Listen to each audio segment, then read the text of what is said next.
Fall camp is almost over, and we bring in the mayor of Corinth to talk all about it.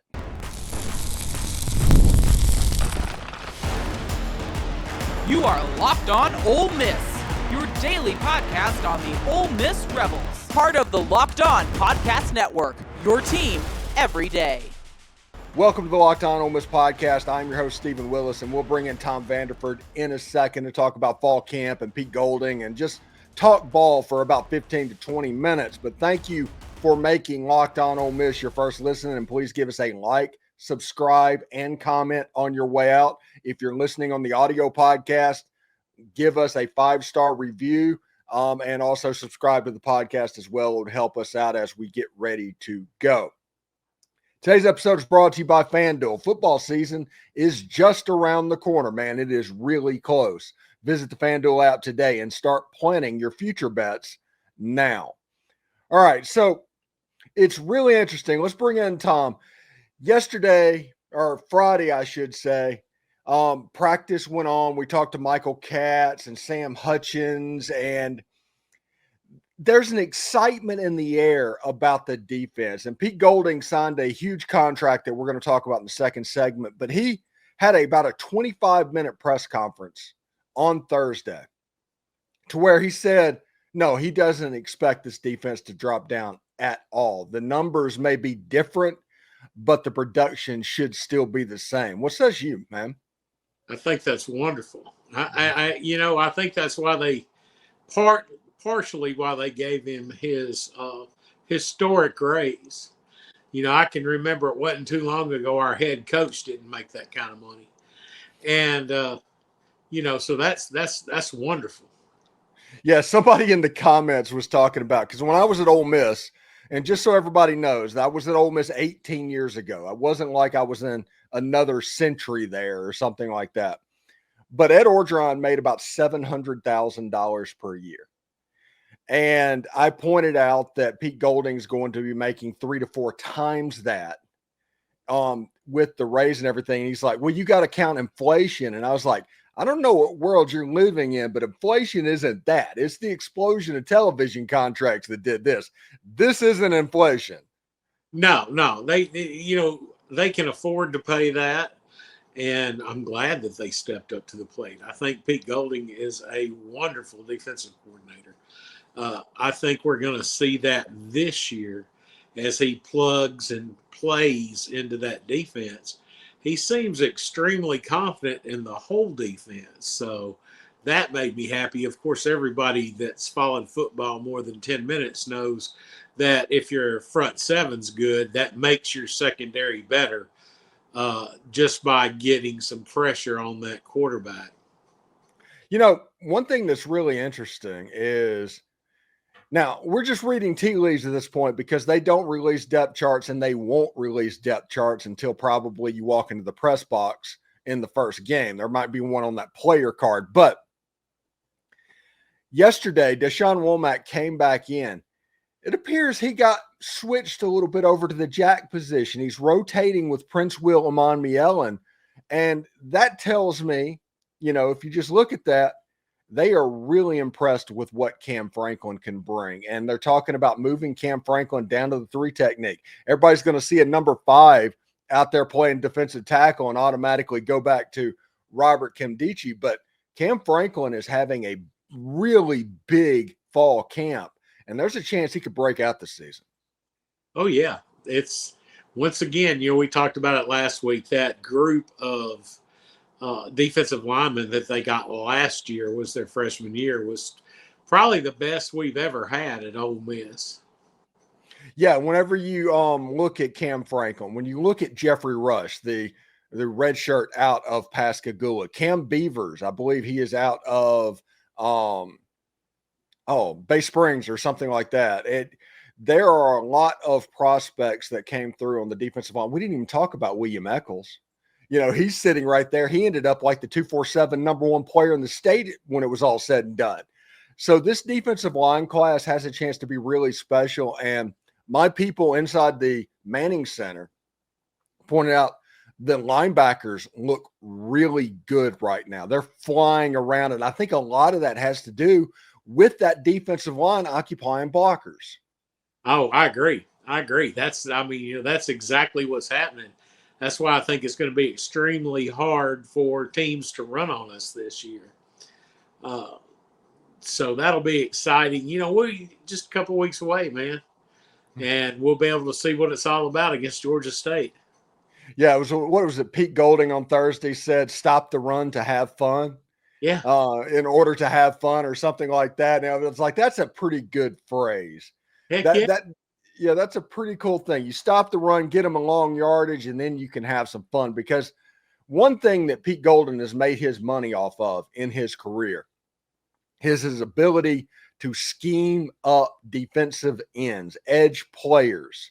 If you are solid in the middle of the defense, which with Xavier Thomas and William Eccles and Jam Brown and those guys, it looks like Ole Miss is. All of a sudden, Prince Will. All of a sudden, Deshaun Womack. All of a sudden, Cam Franklin, Santarin Perkins. Those are weapons for Ole Miss in the pass rush game, and that's how they create those explosive plays. And that's how your secondary gets better whenever those guys have single blocks on the outside. You don't have to worry about Santarin Perkins being double-teamed by two all-SEC players or something. They can't do that because of Xavier Thomas and, say, Jam Brown. Yeah. It's going to be fun to watch. Yeah. And I do believe that before the season's over, this defense might even be better than last year's. Ooh, that's some pretty lofty praise there. I don't know if they'll be better, but they might be, because, and the reason I say that they might be is not because they're more talented than the 2024 defense. The 2024 defense probably at the end of the day is going to be the more talented defense. But 9 games inside the state of Mississippi. One of the road games is at Kentucky, an offensively challenged team. So if you bow up against Oklahoma on the road and bow up against Georgia on the road and perform at home, yeah, I think the schedule sets up for the defense to be very good, because the crowd noise and everything else with 8 home games. I think this is the first time in Ole Miss history that they've had 8 home games in Oxford. And then when you look at Mississippi State, it's not necessarily going to be a raucous environment or anything. They might be head off to the deer stand by that. But I think the crowd noise and everything else is going to make this Ole Miss defense play a little bit better. I think too. They're going to feed off that vibe. Their adrenaline's going to pump, and it's going to be fun to watch. Yes, when we come back, we will talk to the mayor of Corinth, Tom Vanderford, about Pete Golding's new contract, and if that much money raises the expectations surrounding Pete Golding. But first, I do want to tell you about Wayfair. As summer winds down, it's something nice about getting into a routine you love. And Wayfair makes it easy to set yourself up for the season ahead. From bedding to linens to storage solutions for every room, Wayfair is your one-stop shop to refresh your home. I recently grabbed a recliner from Wayfair because of my surgery, and it has been the perfect addition to my home, even after the surgery and after the recovery, just because now it is indispensable. I will actually fight somebody if they tried to take away my recliner on there.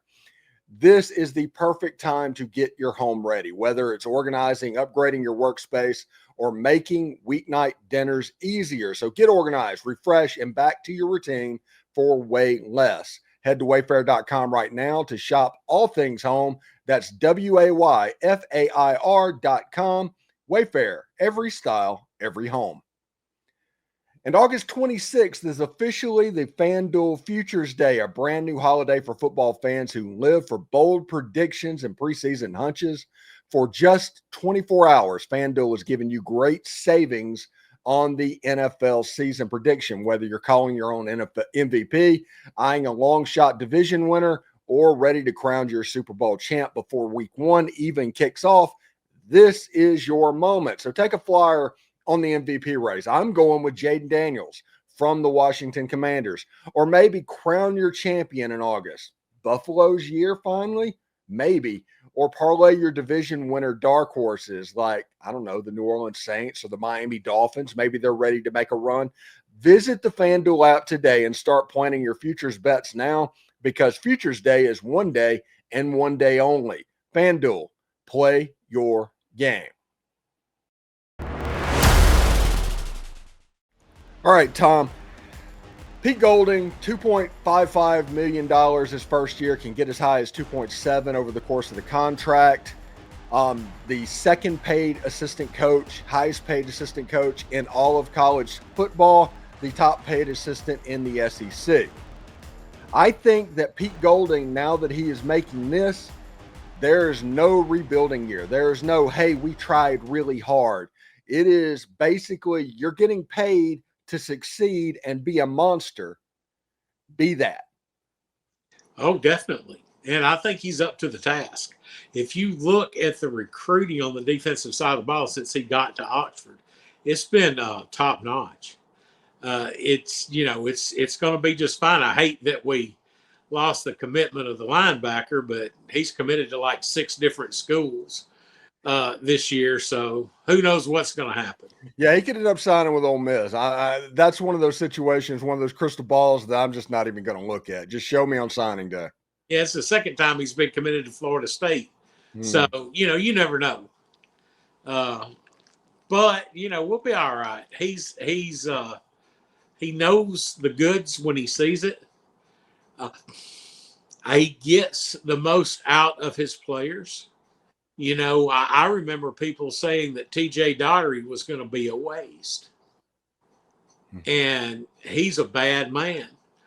I've been hearing stuff about the Womack, the kid from LSU, and he seems to be doing great at Ole Miss. Yeah, he had a big practice Thursday. Exactly. So, and he loves Pete. He's tweeted about, Pete effing Golding and all this stuff. So he's bought in, and I think that's what happens. These kids buy into the defense, and it's just amazing because I can remember years where, we just didn't have that defensive team. Like during the Eli Manning years, we'd win 35-31 or something, so it's going to be good to have. I think we're going to have a very balanced offense and a very balanced defense. Like you said, it's not going to have the superstars in it like last year, but that's only because a lot of them are going to be sophomores. I really, truly believe that people like Xavion Harris will be first-day NFL picks. Yeah, I believe that as well. And I think this team is building towards a 2026 run similar to what they had a year ago with the multi-year transfers that they brought in. One thing that I really like about Pete Golding, and he said it in the press conference, is when they try to evaluate players, the first thing is, would that player fit in the system? You see people all the time talking about, oh, he struggled at this place or this happened over there. You need to outperform that to have a successful run. But what they don't realize and what they don't talk about is those schools were not system fits for what that player did. Like Deshaun Womack, for instance. Yeah. Deshaun Womack had multiple defensive coordinators at LSU, two completely different systems. Neither one of them are direct fits for what he did. At Ole Miss and Pete Golding identified him very early on as somebody that could help at Ole Miss. Ole Miss recruited him really hard, if you remember that as well. And because of that, the kid remembered in the back of his mind Pete Golding saying, this is going to happen. This is going to happen. This is why I don't think you fit at LSU. This is why I think you fit here. And then the kid's like, okay, I'm going to go to LSU anyway. And then it's like, dadgummit, Pete was right. And that is an advantage for the system. I love that Pete Golding is system fit based. It isn't something that Antonio Kite struggled at Auburn. How will he not struggle at Ole Miss? And that's just an example. I know Antonio Kite was only there for 6 months, but the reality is Antonio Kite was recruited to fit specifically in a system. And if you fit inside that system, you can play. If you're not, you're going to be gone. You're going to transfer out. But if you go to other places chasing things other than system fit, you can basically ruin your football career, essentially. There's been many players. Like, for instance, Troy Aikman, who's in the Hall of Fame. He got it right. This is before the transfer portal, originally signed with Oklahoma. Tell me how Troy Aikman going to Oklahoma as a wishbone quarterback was a system fit. It wasn't. He was just an Oklahoma fan. And this is all more important than that, I think. Exactly. Yeah, he went to UCLA, and then great things happened, with the Dallas Cowboys. So, by the way, I think that's the last time the Dallas Cowboys were relevant, but that's just besides the point. Yeah, they're the only team that hasn't won a playoff game this century or something like that. Yeah. It's ridiculous. They've come along. They've fallen really far from America's team. There's not Roger Staubach walking through that door. Exactly. But no, you talking about the fit, that's the same way with Sage Ryan. I think he's going to fit in good with us as well. There's a reason that we got the kid, and Braxton and the other ones.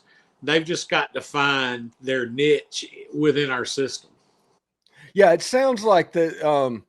I don't want to say there's a lot of moving parts in a negative way, but Pete Golding wants some positional versatility in the back end of that defense. Jalen Braxton playing corner, playing free safety, Cam Franklin playing edge, playing inside, Deshaun Womack playing one edge or the jack. All these different players have different positions that they can be effective with.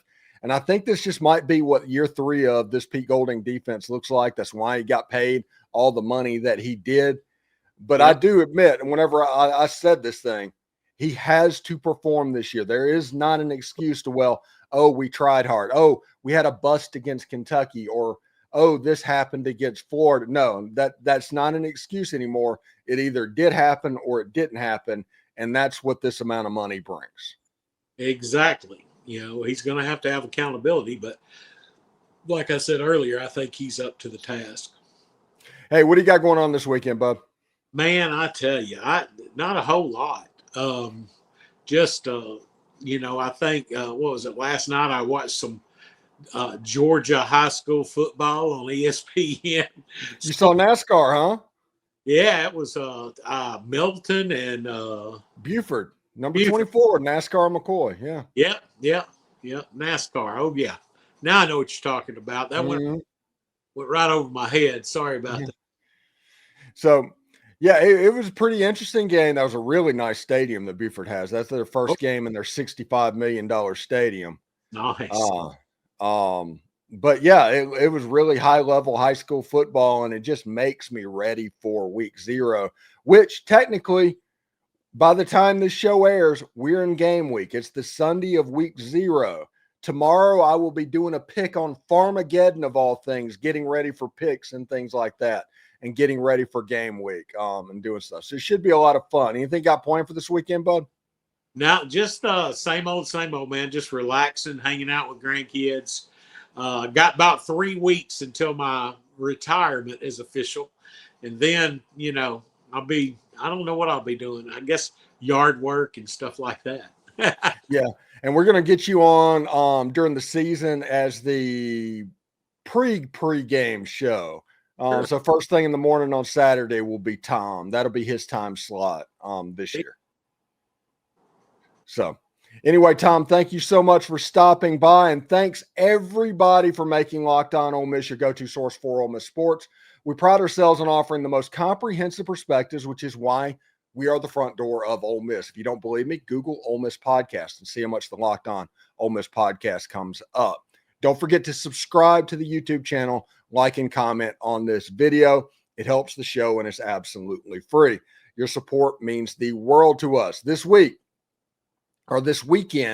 Quick Podcasts make their debut. Basically, the segment 2s and segment 3s of the podcast shows. They're going to be released for quick consumption. They're quick 8 to 10 minute videos released out. So that is what that is. We have set it up a different looking thumbnail for Quick Podcasts. So we'll see exactly how that goes. For your second listen, check out the Portal Show. Brian Smith has the latest rumors, portal entries, and signings. Be the most informed fan on the rapid changes to college football's landscape. Find the portal on YouTube or wherever you listen to podcasts. Hotty toddy, everybody. And remember, analytics is just the old English word that means bad football. We'll see you tomorrow.